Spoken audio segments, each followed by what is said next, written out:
भक्तजनों, माताओं, बहनों, सादर जय श्री कृष्ण। हमारे YouTube चैनल में आप सभी का बहुत बहुत स्वागत है। मैं हूं आपके साथ आचार्य धर्मेंद्र शास्त्री। आज हम आपको नवरात्रि के छठे दिन की कथा सुनाने जा रहे हैं। मां कात्यायनी की कथा आपको सुनाने जा रहे हैं। इस कथा को अंत तक जरूर सुनिएगा और अधिक से अधिक लोगों को शेयर भी करिएगा। मां कात्यायनी जो कि विवाह कार्य में यदि बाधाएं उत्पन्न हो रही है तो शीघ्र विवाह का योग बनाती है। इसके अलावा घर में सुख, शांति, समृद्धि और वैभव प्रदान करती है। मां कात्यायनी की आराधना पूजा नवरात्रि के जो है छठे दिन की जाती है। छठे दिन की अधिष्ठात्री देवी मां कात्यायनी होती है। चंद्रहासोज्ज्वलकरा शार्दूल वरवाहना कात्यायनी शुभम देवी दद्यात् देवी दानवघातिनी। मां दुर्गा के छठे स्वरूप का नाम कात्यायनी देवी है। ये महर्षि कात्यायन की कठिन तपस्या से प्रसन्न होकर के उनको उनकी इच्छा के अनुसार वरदान देकर के उनके यहाँ पुत्री के उत्पन्न हुई तथा उनको जो है सभी प्रकार का उन्होंने सिद्धि प्रदान की थी।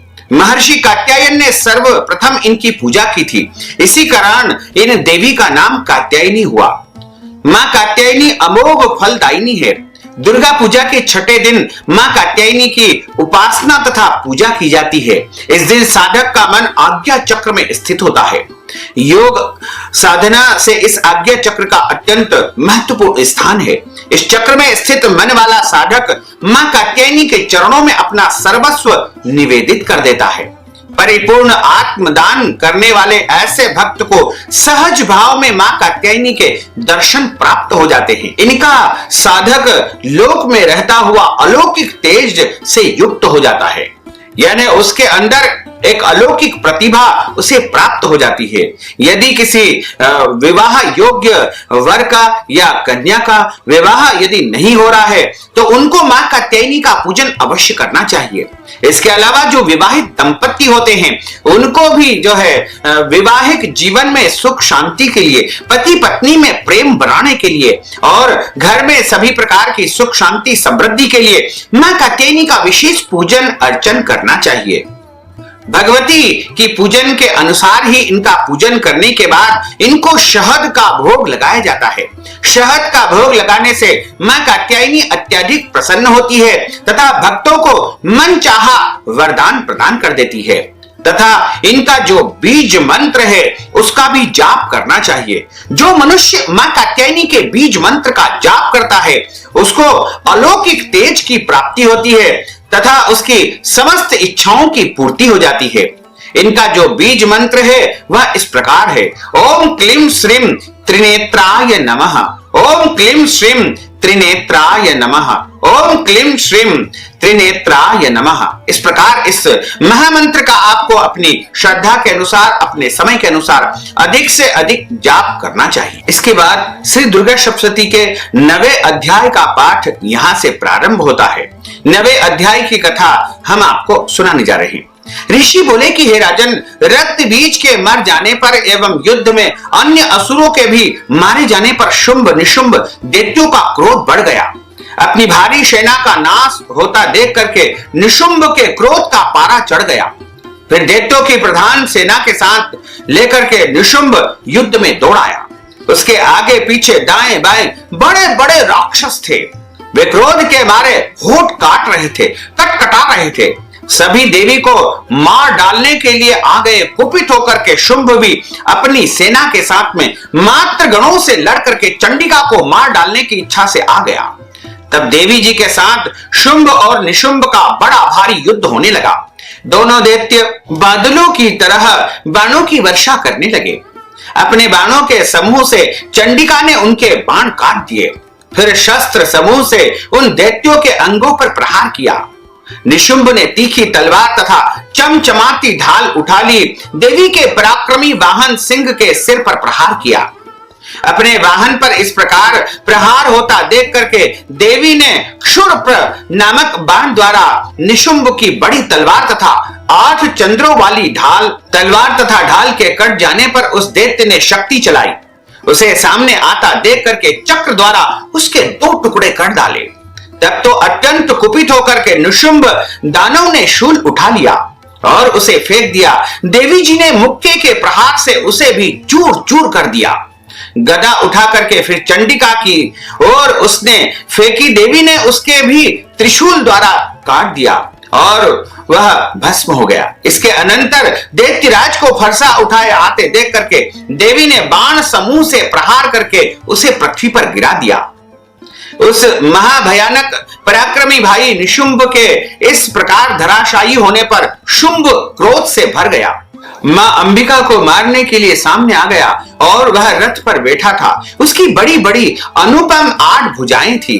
उसने भयंकर शस्त्र शोभायमान थे। उन भुजाओं से सारे आकाश को ढांप करके शोभित हो रहा था। उसे इस प्रकार आता देख करके देवी ने शंख बजाया और धनुष का अत्यंत दुस्सह टंकोर किया।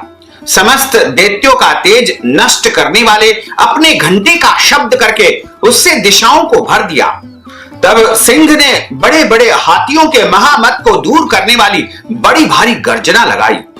उसके द्वारा आकाश, पृथ्वी एवं 10 दिशाएं गूंज उठी। तब काली ने आकाश में उड़ करके पृथ्वी पर दोनों हाथों से ताड़ना की। उस शब्द से पहले तो सभी शब्द मंद पड़ गए। तब शिवदूती ने भयंकर अमंगल स्वरूप अत्यंत अट्टहास किया। उन शब्दों से दैत्य डर गए। शुंभ के क्रोध का पारा चढ़ गया। फिर जबकि अंबिका ने कहा कि हे दुरात्मन, ठहर ठहर, तब आकाश में स्थित देवता जय जयकार करने लगे। शुंभ ने आगे बढ़ करके आग बरसाती हुई भयानक शक्ति चलाई। अग्नि को पहाड़ की तरह आती हुई देख करके देवी ने अग्नि को भारी उल्का से उसे हटा दिया। शुंभ ने फिर सिंहनाद किया और उससे त्रिलोकी गूंज उठी। हे राजन, उस सिंहनाद का इतना घोर शब्द था जैसे कि वज्रपात हो रहा है। उसने बाकी शब्दों को परास्त कर दिया। तब शुंभ द्वारा छोड़े हुए बाणों को देवी द्वारा चलाए हुए बाणों को शुंभ ने अपने अपने उग्र बाणों द्वारा सैकड़ों हजारों टुकड़े कर दिए।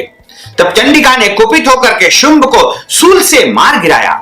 उसके लगते ही वह मूर्छित होकर के पृथ्वी पर गिर पड़ा। इतने में निशुंभ चैतन्य होकर के फिर वहां पहुंच गया। हाथ में धनुष लेकर के बाणों से काली तथा सिंह पर प्रहार कर दिया। उस दानवराज ने अपनी 10,000 भुजाएं बना ली। फिर चक्रों का प्रहार करने लगा। चंडिका जी को आच्छादित कर दिया। तब घोर संकटों का नाश करने वाली भगवती दुर्गा ने अपने बाणों से वे सभी चक्र तथा सभी बाणों को काट गिराया। तब निशुंभ दैत्य सेना से आवृत होकर के चंडिका के वध के लिए हाथ में गदा लेकर के बड़े वेग से भागा। वेग से आते हुए उसकी गदा को तीखी तलवार के द्वारा चंडिका ने काट दिया। फिर दैत्य ने शूल उठा लिया। शूल हाथ में लेकर के उस देव पीड़क निशुंभ को आता देख करके चंडिका ने अपना शूल वेग से चला करके उसकी छाती बींध दी। उसकी छाती के फटते ही उसकी छाती से एक और महाबली पुरुष निकला। वह खड़ी रहा इस प्रकार कहने लगा। उस निकलते हुए पुरुष की बात सुनते ही देवी आवाज करके हंसी और तलवार से उसका सिर काट दिया। वह पृथ्वी पर गिर पड़ा। तब भयानक दाढ़ों वाला सिंह दाढ़ों से दैत्य के सिर खुरच करके खाने लगा। वैसे ही काल ने तथा शिवदूती ने बहुत से दैत्यों का भक्षण कर डाला। कितने एक दैत्य तो कौमारी शक्ति से नष्ट हो गए एवं कितने एक ब्रह्माणी के मंत्र पवित्र जल द्वारा तेजो हत होकर के भाग गए और कई एक महेश्वरी शक्ति से छिन्न भिन्न होकर के गिर गए। कितने एक वाराही शक्ति के तुंड प्रहार से चूर्ण चूर्ण होकर के पृथ्वी में समा गए। वैष्णवी शक्ति ने चक्र द्वारा दानवों के टुकड़े टुकड़े कर डाले। इंद्री के हाथ से छूटे हुए वज्र द्वारा कितने तो अचानक यमपुरी पहुंच गए। इस प्रकार कुछ एक तो असुर नष्ट हो गए, कुछ को घोर संग्राम से भगा दिया गया एवं कितने एक दैत्य को काली तथा शिवदूती ने खा लिया और कई एक को तो सिंह ने अपना ग्रास बना लिया। इस प्रकार श्री दुर्गा सप्तशती के 9वें अध्याय की कथा का समापन होता है। अब 10वें अध्याय की कथा यहाँ से प्रारंभ होती है। ऋषि बोले कि अपने प्राण प्रिय भाई निशुंभ की मृत्यु देख करके इस प्रकार सेना को भी मारता देख करके कुपित होकर के शुंभ कहने लगा कि अरे दुष्ट दुर्गे, तू बल के घमंड से गर्व मत कर। अरे अभिमानिनी, तू तो अन्य स्त्रियों के बल के सहारे लड़ रही है। देवी बोली, अरे दुष्ट, मैं अकेली हूं, संसार भर में मेरे समान कोई भी नहीं है। देख देख, यह तो मेरी विभूतियां है, मुझ में ही प्रवेश कर रही है। इतना कहते ही ब्रह्माणी आदि सभी शक्तियां उनके शरीर में समा गई। अकेली अंबिका देवी रह गई। देवी बोली कि मैं अपनी ऐश्वर्य शक्ति संपन्न अनेकों विभूतियों के रूप में यहाँ पहले विद्यमान थी, अब सभी मैंने अपने अंदर समाहित कर लिए हैं। अब तो अकेली हूं और युद्ध में तेरे सामने खड़ी हूं, तू भी स्थिर हो जा। ऋषि बोले, तब सभी देवता तथा दैत्यों को देखते देखते देवी और शुंभ इन दोनों में भयंकर युद्ध छिड़ गया। तीखे बाणों की वर्षा तथा भयंकर अस्त्र शस्त्रों से उन दोनों का युद्ध सभी लोगों के लिए भयंकर प्रतीत होने लगा। अंबिका जितने भी दिव्य से दिव्य अस्त्र छोड़ती जाती, उतने ही दैत्येंद्र उन्हें निवारक अस्त्रों द्वारा तोड़ता जा रहा था। इसी प्रकार परमेश्वरी अंबिका भी खेल खेल में ओंकार आदि शब्दों द्वारा दैत्य से छोड़े गए दिव्य अस्त्रों को तोड़ती गई। उसके बाद असुर ने सैकड़ों बाणों से देवी को आच्छादित कर दिया। तब देवी ने कुपित होकर बाणों द्वारा उसका धनुष काट डाला। धनुष के टूट जाने पर दैत्येंद्र ने हाथ में शक्ति उठा ली। अभी उसके हाथ में ही थी, देवी ने चक्र द्वारा वह शक्ति भी काट डाली। तब दैत्यराज ने तलवार तथा 100 चंद्रमा वाली चमचमाती ढाल लेकर के देवी पर भागते हुए उसकी तलवार तथा सूर्य जैसी चमचमाती ढाल अपने धनुष से छोड़े हुए तीखे बाणों से तुरंत काट दिए। रथ के घोड़े सारथी को भी मार दिया। धनुष तो पहले ही कट चुका था। तब तो भयानक मुद्गर लेकर के अंबिका को मारने के लिए दैत्य उद्यत हो गया। देवी ने उसके मुद्गर को भी तीखे तीरों से काट दिया। फिर भी वह दैत्य मुक्का टान करके बड़े वेग से दौड़ा। आते ही उस दैत्येश्वर ने देवी के हृदय में मुक्का मार दिया। देवी ने भी उसकी छाती पर एक चपेट जमा दी। देवी की उस चपेट के लगते ही वह दैत्यराज मूर्छित होकर के पृथ्वी पर गिर पड़ा। सहसा उसी प्रकार उठ पड़ा। तब उछल करके देवी को आकाश में उठा करके स्थित हो गया। वहां भी निराधार होकर के चंडिका देवी उसके साथ युद्ध करने लगी और आकाश में उस समय दैत्य तथा चंडिका का आपस में घोर महाभयानक युद्ध प्रारंभ हो गया। वह युद्ध तो पहले पहल सिद्ध मुनियों को विस्मय कर रहा था। तब अंबिका ने उसके साथ में देर तक युद्ध करते करते दैत्य को उठा लिया, मार करके उसे पृथ्वी पर पटक दिया। देवी द्वारा पटका हुआ वह पृथ्वी पर पाकर खड़ा हो गया। मुक्का तान करके वह दुष्ट मां जगदम्बा देवी को मारने की इच्छा से बड़े वेग से दौड़ा। तब उस महाभयानक दैत्यराज को आता हुआ देख करके देवी ने उसकी छाती में त्रिशूल भोंक दिया और पृथ्वी पर उसे गिरा दिया। देवी के शूल से क्षत विक्षत होकर पृथ्वी पर पड़ते ही उसके प्राण निकल गए। उसका गिरना भी समुद्र, द्वीप एवं पर्वतों के साथ में सारी पृथ्वी को हिला देने वाला था। यानी सारी पृथ्वी उस दैत्य के गिरने पर कांपने लगी थी। वह दुर्मात्मा के मरते ही सारा जगत स्वस्थ एवं प्रसन्न हो गया। आकाश भी बहुत साफ दिखाई देने लगा। पहले तो उपद्रवी मेघ उठ रहे थे तथा उल्कपात हो रहे थे, वे सभी शांत हो गए। दैत्य के मारे जाने पर नदियां भी अपने अपने मार्ग पर चलने लगी।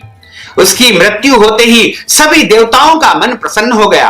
गंधर्व मनोहर गायन करने लगे, दूसरे गंधर्व बाजी बजाने लगे, पुष्पों की वर्षा होने लगी, अप्सराएं नाचने लगी, वायु पवित्र होकर के चलने लगी, सूरज उज्जवल होकर के चमकने लगा, शांत एवं अग्निशालाओं की अग्नियां जलने लगी, दिशाओं की भयंकर आवाजें शांत हो गई, प्रजा सुखी हो गई, सर्वत्र शांति का साम्राज्य हो गया। इस प्रकार यह कथा यहाँ पर समाप्त होती है।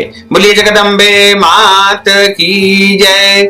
अच्युतम केशवम राम नारायणम कृष्ण दामोदरम वासुदेवम हरे श्रीधरम माधवम गोपिका वल्लभम श्री जानकी नायकम श्री रामचंद्रम भजे जानकी मनोहरम सर्वलोक नायकम श्री शंकरादि सेवितम पुण्य नाम कीर्तनम श्री राम राम राम राम राम नाम तायकम राम कृष्ण वासुदेवा भक्ति मुक्तिदायकम राम कृष्ण वासुदेवा भक्ति मुक्तिदायकम राम कृष्ण वासुदेवा भक्ति मुक्तिदायकम।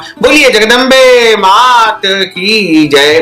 भक्तजनों, माताओं बहनों, आपने जो ज्ञानवर्धक कथा का श्रवण किया है, कथा सुनने के बाद आप दान स्वरूप धनराशि प्रदान करना चाहते हैं, या अपने निमित्त पूजा पाठ अनुष्ठान करवाना चाहते हैं, या फिर आप अपनी ओर से कन्या भोजन के निमित्त दान राशि प्रदान करना चाहते हैं, तो आप हमारे पेटीएम के माध्यम से, गूगल पे के माध्यम से, फोन पे के माध्यम से या अकाउंट नंबर के माध्यम से धनराशि आप हमें प्रदान करके नवरात्रि का महापुण्य फल प्राप्त कर सकते हैं। साथ ही आपसे अनुरोध है कि इस ज्ञानवर्धक वीडियो को अधिक से अधिक लोगों को शेयर करिएगा, लाइक करिएगा, कमेंट करिएगा, और यदि अभी तक आपने सब्सक्राइब नहीं किया तो